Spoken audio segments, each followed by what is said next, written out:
So I grew up in Bensonhurst in a very diverse population. I absolutely love my time in Brooklyn. I have lived in the same 10-block radius basically my whole life. We only just moved relatively recently and not far. Brooklyn has been such an important part of who I am. I think that the city itself is it's so beautiful and it's so interesting and it's so full of people who make it beautiful and interesting. What prompted you to come to Brooklyn College?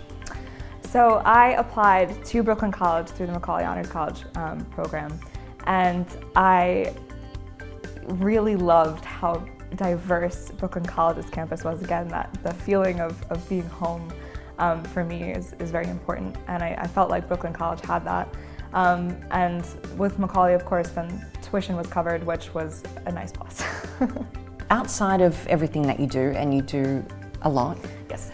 Do you get time to do things for fun? Books, television? I read a lot of young adult fiction because I feel like in this world that we're currently living in, young adult fiction has something right, and that's that they're focusing on problems that young people are facing, not we're all facing, but some adult fiction doesn't necessarily want to tackle it to the same degree that I found that young adult does.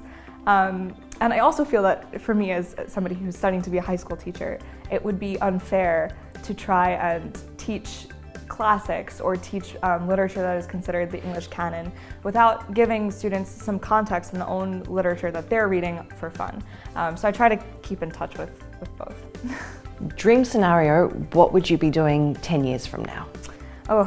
10 years from now, dream scenario, I would be a tenured high school teacher who gets to run her own speech and debate team, who is still very active working with community service projects in Brooklyn, and who maybe has published a book. You seem to have the knack of picking up things and rolling with it and then being fabulous at it. Thank you. Has that been your experience? In life, yeah. I try to always roll with the punches because I know nothing in life is ever going to be perfect. And you know, the best laid plans of mice and men and all that jazz. So I try to always be on top of things, but if a new opportunity comes my way, I'm always interested in seeing how that could play out. So looking forward to May 31st, who's going to be in Barclays to see you? So at Barclays Center, I'm hoping that my 3 grandparents can make it. My grandfather just passed away recently, so he unfortunately will not be joining us, but he'll be there in spirit. My parents, my 2 siblings, my boyfriend hopefully, unless he's got his own graduation ceremony going on, we'll see. And yeah, also I'm hoping that I can invite my my speech and debate coach from high school. I'd love for him to be there, so we'll see what can happen. Well, congratulations again. Thank you so much. And thank you.